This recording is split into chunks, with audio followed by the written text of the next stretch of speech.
Assalamualaikum warahmatullahi wabarakatuh. Kita dari kelompok 4 akan menjelaskan tentang penyeleksian. Pertama-tama perkenalkan, nama saya Fernanda Ramadhani dan ketiga teman saya. Pertama ada Saifullah, yang kedua ada Putri Dwi, yang ketiga ada Raka Aditya. Oke, jadi beralih ke penyeleksian. Apa itu penyeleksian? Penyeleksian adalah suatu proses memecahkan masalah dengan beberapa alternatif penyelesaian. Dengan penyeleksian program dapat menentukan apa yang harus dikerjakan selanjutnya, tergantung dari hasil kondisi yang diseleksi. Ada dua cara untuk menyeleksi. Yang pertama ada if else dan switch. Oke, cara yang pertama ada penyeleksian if else. If else itu terdiri dari 3 macam: if, else if, dan else. Yang pertama if, menentukan kode yang akan dieksekusi jika kondisi yang ditentukan benar. Else if, menentukan kondisi baru yang akan diuji jika kondisi yang pertama salah. Else, menentukan kode blok, menentukan blok kode yang akan dieksekusi jika kondisi yang sama salah. Lalu cara yang kedua ada penyeleksian switch. Penyeleksian switch ada 4 macam. Yang pertama adalah switch, memandai variabel yang ingin diperiksa. Case, nilai variabel dibandingkan dengan nilai setiap kasus. Jika ada kecocokan, blok kode terkait akan dieksekusi. Break, keluar dari blok switch dan menghentikan eksekusi. Default, bersifat opsional untuk memilih beberapa kode untuk dijalankan jika tidak ada kasus yang cocok. Di sini saya akan menjelaskan tentang struktur pemilihan. Contoh struktur pemilihan. Nah, yang pertama itu in main. In main itu adalah fungsi utama atau main function dalam bahasa C.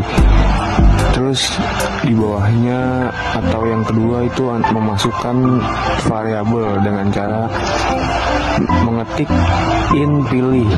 In itu artinya integer, yang artinya bilangan bulat. Bilangan bulat termasuk dalam tipe data. Lalu pilih itu adalah variabelnya.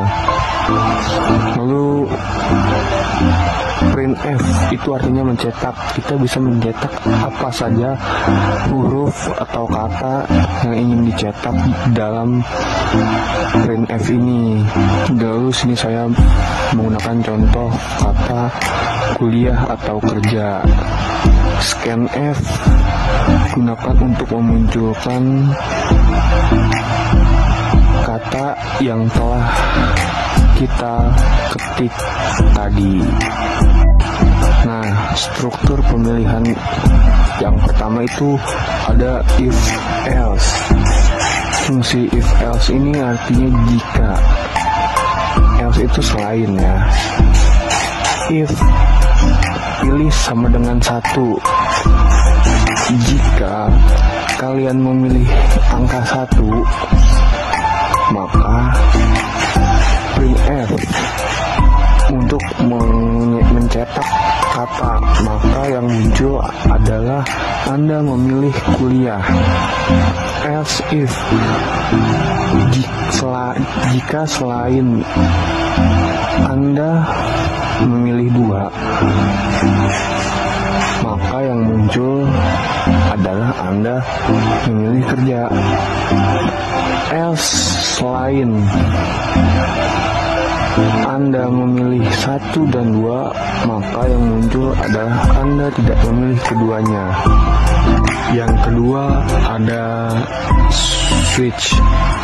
Switch adalah suatu struktur pengendali atau control struktur yang digunakan untuk membuat keputusan berdasarkan nilai ekspresi atau variabel tertentu.